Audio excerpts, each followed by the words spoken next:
তোমাদের সবাইকে স্বাগত জানাচ্ছি ফিজিক্স ভাই সূর্য ইউটিউব চ্যানেলে। দেখো, এর আগের ভিডিওতে আমি তোমাদের কিন্তু অবতল দর্পণের উপর কত রকমভাবে আলোকরশ্মি আপতিত হয়ে প্রতিফলিত হতে পারে তার 3টে নীতি সম্বন্ধে আমি আগের ভিডিওতে আলোচনা করে দিয়েছি। যদি তোমরা ভালোভাবে বুঝে থাকো তাহলে এই ভিডিওটা কিন্তু তোমাদের বুঝতে একেবারেই অসুবিধা হবে না। যদি না বুঝে থাকো তাহলে তোমরা কিন্তু আবার এই ভিডিওটা গিয়ে ভালোভাবে দেখে আসো। দেখো, আমি আগের ভিডিওতে তোমাদের বলেছিলাম যে অবতল দর্পণের উপর প্রতিবিম্ব গঠনের কিছু সোজাসাপটা ফর্মুলা আমি তোমাদের বলে দেবো, যার ফলে কিন্তু তোমাদের এই যদি তোমরা পরীক্ষার হলে বসে যদি ভুলেও যাও যে কীভাবে প্রতিবিম্ব অঙ্কন করতে হবে, সেক্ষেত্রে তোমরা কিন্তু খুব সহজেই আবার কিন্তু মনে রাখতে পারবে। এই ব্যাপারটা তোমাদের মনে রাখার প্রয়োজনই নেই প্র্যাকটিক্যালি, জাস্ট তোমরা যদি এই ছকটা পেজটা যদি তোমরা নোট ডাউন করো বা স্ক্রিনশট তুলে নাও, সেক্ষেত্রে কিন্তু তোমরা খুব সহজেই পরীক্ষার হলে বসে মনে করতে পারবা। চলো আমরা ভিডিওটা বেশি বর্ণনা করে শুরু করে দিই। ভিডিওটা ভালো লাগলে অবশ্যই লাইক করে দিও এবং তোমাদের বন্ধুদের কাছে প্রচুর পরিমাণে ভিডিওটা শেয়ার করে দাও, যাতে ভিডিওটা থেকে কিন্তু প্রচুর পরিমাণে উপকৃত হবে। তো চলো শুরু করি। দেখো, এখানে আমি লিখে দিয়েছি অবতল দর্পণে বিস্তৃত বস্তুর প্রতিবিম্ব গঠনের সহজ ফর্মুলা। ওকে, তো দেখো, তোমাদের প্রথমেই প্রতিবিম্ব গঠনের শুরুতেই তোমাদের কিছু জিনিস মনে রাখতে হবে। এটা আলোকরশ্মি নির্গত হওয়ার পর, কোনো একটা উৎস থেকে নির্গত হওয়ার পর যখন প্রতিবিম্ব গঠন হবে, তখন সেক্ষেত্রে আমরা কীরকম আলোকরশ্মি আমরা বাছাই করব। ঠিক আছে, দেখো আমি তোমাদের পাশে কিছু অবশ্যই করে রেখেছিলাম, আমি তোমাদের আরেকবার ভালোভাবে বুঝিয়ে দিই। ধরো, এখানে আমরা বিস্তৃত বস্তু সম্বন্ধে আলোচনা করবো। ঠিক আছে, তোমরা যদি চাও আমি বিন্দু বস্তু সম্বন্ধে পরের ক্ষেত্রে ভিডিও আনতে পারি, যেহেতু এটা খুব একটা ইম্পর্টেন্ট নয়, তাই তোমাদের এটা না জানা থাকলেও চলবে। কিন্তু তোমাদের যদি চাহিদা থাকে বা তোমরা যদি ওখানে কোথাও বুঝতে অসুবিধা হয়, আমাকে অবশ্যই কমেন্ট করো, আমি কিন্তু তোমাদের জন্য পরের বার ওখানকার ভিডিওগুলোই আনবো। ঠিক আছে, তো দেখো, ফার্স্টে আমরা বিস্তৃত বস্তুটা জেনে নিই। দেখো, বিস্তৃত বস্তু অর্থাৎ কোনো একটা বিস্তৃত বস্তু অর্থাৎ কী, ধরো তোমার প্রতিবিম্ব ধরো আয়নায় তৈরি হচ্ছে, তাহলে তুমি কিন্তু কী হবে, তুমি একটা বিস্তৃত বস্তু হবে এবং তোমার যে প্রতিবিম্ব আয়নায় গঠিত হবে সেটা কিন্তু সেই বিস্তৃত বস্তুর প্রতিবিম্ব গঠন হচ্ছে। অর্থাৎ বুঝতেই পারছো যে মূল কথা আমাদের দৈর্ঘ্য থাকতে হবে। কী থাকতে হবে আমাদের? দৈর্ঘ্য। বস্তুটা যদি একটা দৈর্ঘ্য থেকে থাকে তবে সেটা কিন্তু একটা বিস্তৃত বস্তু। আর যদি বস্তুটা একটা বিন্দু সদৃশ হয়, এটা কেন হলো বিন্দু সদৃশ। ওকে, বিন্দু সদৃশ যদি বস্তু হয় সেক্ষেত্রে তার ব্যাপারগুলো আলাদা হবে। তোমরা চাইলে পরের ক্ষেত্রে ভিডিওগুলো আনতে পারি। তো চলো ব্যাপারটা বোঝাই তোমাদের কি, যে এই বিস্তৃত বস্তু থেকে আমরা দুরকম আলোকরশ্মি সাধারণত বাছাই করে থাকি এই প্রতিবিম্ব গঠনের জন্য। কী একটা হচ্ছে প্রধান অক্ষের সমান্তরালে এসে ফোকাসের মধ্যে দিয়ে চলে যাবে, একটা হচ্ছে ফোকাস থেকে, আরেকটা হচ্ছে বক্রতা কেন্দ্র দিয়ে এসে ফিরে যাবে। আর কিছু ক্ষেত্রে আমাদের আরেকটা জিনিসের প্রয়োজন হয়, সেটা হচ্ছে ফোকাস দিয়ে এসে এই প্রধান অক্ষের সমান্তরালে চলে যাবে। সেটা আমাদের 2 নম্বর নীতি আমি একদিন আলোচনা করেছি। তাহলে দেখো, সূত্রটা ফার্স্টে তোমরা ভালো করে এটাকে সবথেকে ভালো তোমরা এটাকে স্ক্রিনশট নিয়ে নাও, কারণ এটা কিন্তু আমাদের প্রচুর কাজে লাগবে, অথবা তোমরা চাইলে নোট ডাউন করে নিতে পারো। ওকে, তো দেখো ভালো করে বুঝবে ব্যাপারটা কি। এখানে অবস্থান অনেক রকম রয়েছে। কী অবস্থান? প্রথমে হচ্ছে আমাদের ইনফিনিটি অবস্থান, আমি ইনফিনিটি লিখে দিয়েছি। ইনফিনিটি অবস্থান বা অসীম অবস্থান, অর্থাৎ মহাশূন্যে যদি কোনো বস্তু থেকে থাকে তবে তার অবতল দর্পণে কীরকম প্রতিবিম্ব তৈরি হবে। যদি অসীম আর বক্রতা কেন্দ্রে 2-এর মাঝখানে যদি বস্তু থেকে থাকে তবে তার কি প্রতিবিম্ব তৈরি হবে। যদি বক্রতা কেন্দ্রে থেকে থাকে তার কি, যদি বক্রতা কেন্দ্র এবং ফোকাস পয়েন্টের মাঝখানে থেকে থাকে তাহলে তার কি, ফোকাস পয়েন্টের কি, এবং অবশ্যই যদি ফোকাস পয়েন্ট আর মেরুর যদি মাঝখানে থেকে থাকে তবে তার ক্ষেত্রে কী হবে, এই ব্যাপারগুলো আমরা জানবো। দেখো, ফার্স্টে হচ্ছে যদি বস্তুটার অবস্থান যদি অসীমে থেকে থাকে তাহলে তার প্রতিবিম্ব গঠিত হবে কোথায়? তার প্রতিবিম্ব গঠিত হবে আমাদের পয়েন্ট অফ ফোকাস বা ফোকাস পয়েন্টে। তার প্রতিবিম্ব কোথায় তৈরি হবে? তার প্রতিবিম্ব তৈরি হবে আমাদের ফোকাস পয়েন্ট। ওকে, 2 নম্বর কি? 2 নম্বর যদি অসীম আর বা সেন্টার অফ কার্ভেচার বা বক্রতা কেন্দ্রের মাঝখানে যদি বস্তু দেখে থাকে তবে তার প্রতিবিম্ব কোথায় গঠিত হবে? তবে তার প্রতিবিম্ব গঠিত হবে আমাদের এই সেন্টার অফ কার্ভেচার এবং ফোকাস পয়েন্টের ঠিক মাঝখানে। 2 নম্বর অবস্থান, বুঝতেই পারছো। তাহলে 3 অর্থাৎ বক্রতা কেন্দ্রে, বুঝতেই পারছো দেখে 3 অর্থাৎ বক্রতা কেন্দ্র থাকলে কোথায় হবে? বক্রতা কেন্দ্র হবে দাদা। যদি 4 নম্বরে থাকে, এই 4 নম্বরে ধরো, অর্থাৎ বক্রতা কেন্দ্র এবং ফোকাস পয়েন্টের মাঝখানে যদি থেকে থাকে তবে সেখানে কোথায়? সেক্ষেত্রে আমাদের এই 4 নম্বরে, অর্থাৎ আমাদের সেন্টার অফ কার্ভেচার আর অসীমের ঠিক মাঝখানে তৈরি হবে। 5 কোথায় দাদা? 5 যদি হচ্ছে আমাদের এই ফোকাস পয়েন্ট যদি অবস্থান করে থাকে, অর্থাৎ ঠিক 1 নম্বরে উল্টো। 1 নম্বর উল্টো কেন? দেখো, অসীমে বস্তু ছিল, প্রতিবিম্ব গঠন হয়েছিল কোথায়? ফোকাসে। তাহলে দাদা আমরা বলতেই তো পারি এখানে যে যদি আমাদের ফোকাসে যদি বস্তু থেকে থাকে তবে তার প্রতিবিম্বটা কোথায় গঠিত হবে দাদা? প্রতিবিম্ব অবশ্যই আমার তৈরি হবে কোথায়? অসীমে। প্রতিবিম্ব আমাদের অসীমে গঠন হচ্ছে। ওকে, আর 6 নম্বর অর্থাৎ এই বস্তুটারই অবস্থান যদি ফোকাস আর মেরুর মাঝখানে থেকে থাকে তবে তার প্রতিবিম্বটা কোথায় গঠিত হবে?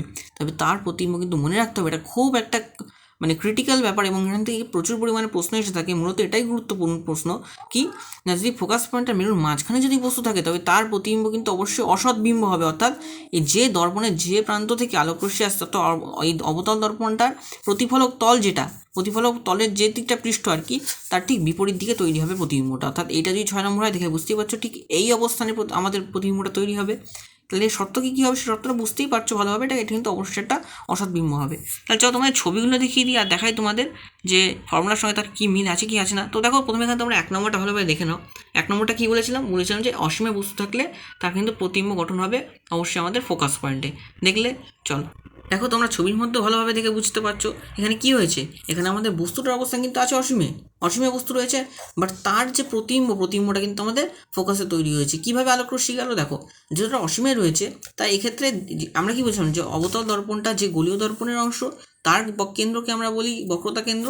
তো অসীম থেকে একটা বস্তু এসে তা ধরে নিলাম সেটা অসীমেই রয়েছে, সেক্ষেত্রে বক্রতা কেন্দ্র দিয়ে আর দ্বিতীয় আলোকরশ্মিটা গেল না, দুটোকেই আমরা প্রধান অক্ষের সমান্তরালে ধরে নিলাম এবং তারা মিট করলো ফোকাস পয়েন্টে। তোমাদের এটা বলে দিয়েছিলাম প্রথম ভিডিওতে।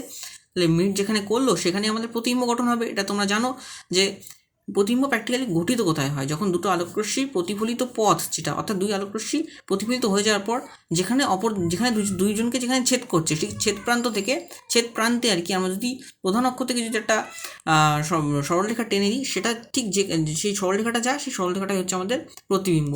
এক্ষেত্রে সরলরেখার প্রয়োজন নেই, তার কারণ এখানে আমরা দিয়ে দেখতে পাচ্ছি এটা একটা বিন্দুভর সদৃশ প্রতিবিম্ব তৈরি হচ্ছে। দেখো এবার তোমাদের কিন্তু এই রেড ডায়াগ্রাম যেমন আসে তখন রেড ডায়াগ্রামের পাশাপাশি এটা 3 নম্বরের কোশ্চেন অথবা 2 নম্বরে এসে থাকে, এর পাশাপাশি তোমাদের 1 নম্বরে কিছু শর্ট কোশ্চেন থাকে যেখানে তোমাদের প্রতিবিম্বর বৈশিষ্ট্যগুলো বলতে দেয়, জিজ্ঞাসা করে ওখানে। ওকে, তো সেই অনুযায়ী দেখো তোমাদের প্রতিবিম্বের বৈশিষ্ট্যগুলো কী হবে সেটা আমি তোমাদের লিখে রেখেছি, পাশে দেখে নাও ভালো করে এবং ছবির সাথে অবশ্যই মিলিয়ে নিবা। দেখো বলেছি প্রথম 1 নম্বর, আকৃতি বস্তুর তুলনায় খুবই ছোট এবং প্রায় বিন্দু সদৃশ। দেখো বস্তু তো অসীমে রয়েছে, তাহলে কতটা বড় বস্তু ভাবো তো, এরকমভাবে আলোকরশ্মিটা আসছে অর্থাৎ এতটা বড় এবং তার তুলনায় প্রতিবিম্ব কত ছোট, একেবারে বিন্দুর সদৃশ, বিন্দুর মতো মনে হচ্ছে তাই না। 2 নম্বর কি সদ্বিম্ব, অর্থাৎ যে প্রান্ত থেকে আলোকরশ্মি আসছে সেই প্রান্তেই অবতল দর্পণের সেই দিকেই কিন্তু আমাদের এখানে প্রতিবিম্ব গঠন হয়েছে, তাহলে এটা আমরা সদ্বিম্ব বলতে পারি। 3 নম্বর কি, এটা অবশিষ্ট, অবশ্যই যেদিক থেকে আলোকরশ্মি আসছে সেদিকে যদি অবশ্যই প্রতিবিম্ব গঠন হয় দর্পণের ক্ষেত্রে, সেক্ষেত্রে কিন্তু ওটা অবশ্যই আমাদের অবশিষ্ট হবে, অর্থাৎ উল্টো হবে। অবশিষ্ট মানে উল্টো হবে, সমশিষ্ট মানে কিন্তু সমশিষ্ট মানে হচ্ছে সোজা আর অবশিষ্ট মানে হচ্ছে আমাদের উল্টো। ওকে ক্লিয়ার, নেক্সট চলো। দেখো নেক্সট আমি তোমাদের কী বলেছিলাম, নেক্সট আমি তোমাদের বলছিলাম 2 নম্বরটা ভালো করে দেখো, বুঝতেই পারছো দেখেছি অসীম আর বক্রতা কেন্দ্রের মাঝখানে যখন কোনো বস্তুর অবস্থান হবে তখন আবার ভালো করে দেখে নাও, ঠিক বক্রতা কেন্দ্র কি বললাম, ঠিক এই বক্রতা কেন্দ্র এবং ফোকাসের ঠিক মাঝখানে এই অবস্থানে কিন্তু আমাদের প্রতিবিম্ব গঠন হবে। এটা তোমাদের ফর্মুলার মধ্যে দেখালাম, চলো এবার ছবিটা তোমাদের দেখাই। এই দেখো তাহলে তোমার ছবির মধ্যে ভালোভাবে বুঝতে পারছো, দেখো এখানে তোমার ভালোভাবে রে ডায়াগ্রামের ব্যাপারটা বুঝতে পারবে কি না। দেখো বস্তুটা অবস্থান করছে কোথায়, অসীম আর বক্রতা কেন্দ্রের ঠিক মাঝখানে এই জায়গাটায়, ঠিক দেখতেই পাচ্ছ এই জায়গাটায় কিউ আর কিউ ড্যাশ দিয়ে আমরা এই বিস্তৃত বস্তুটাকে আমরা ডিনোট করছি, এই অবস্থান করছে। 2 নম্বর বলে লিখে দিয়েছি, তাহলে 2 নম্বর অবস্থান এটা ছিল, বক্রতা কেন্দ্র তো অসীমের একদম ঠিক মাঝখানে।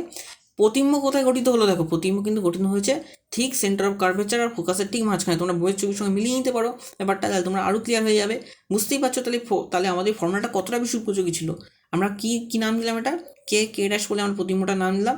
দেখো এখানে ভালোভাবে আলোকরশ্মি যে পথটা তোমরা বুঝে নাও। ঠিক দেখো প্রধান অক্ষের সমান্তরাল একটা আলোকরশ্মি এসছে, নির্গত হয়েছে ফোকাস পয়েন্ট দিয়ে, ভালো করে দেখো নির্গত কোথায় দিয়েছে, নির্গত হয়েছে আমাদের ফোকাস পয়েন্ট দিয়ে। 2 নম্বর ক্ষেত্রে কী হলো, আলোকরশ্মি আমরা কী বলছিলাম, আরেকটা আমরা শর্ত নেব যে ক্ষেত্রে আলোকরশ্মি ঠিক সেন্টার অফ কার্ভেচার দিয়ে যাবে, সেন্টার অফ কার্ভেচার দিয়ে দেখে গেছে এবং পাস করেছে কোথা দিয়ে, সেই সেন্টার অফ কার্ভেচার দিয়ে ফিরে যাবে, তোমাদের আমি আগের ভিডিওতেই বলেছিলাম। ঠিক আছে, এবং দুটো আলোকরশ্মির গতিপথ প্রতিফলিত আলোকরশ্মি অবশ্যই আপতিত নয়, প্রতিফলিত রশ্মির গতিপথ ঠিক যে জায়গাতে ছেদ করছে সেই জায়গা থেকে আমি কী বলছিলাম, প্রধান অক্ষ থেকে ঠিক 90 ডিগ্রি অ্যাঙ্গেলে আমরা একটা সোজা সরলরেখা টেনে দেবো।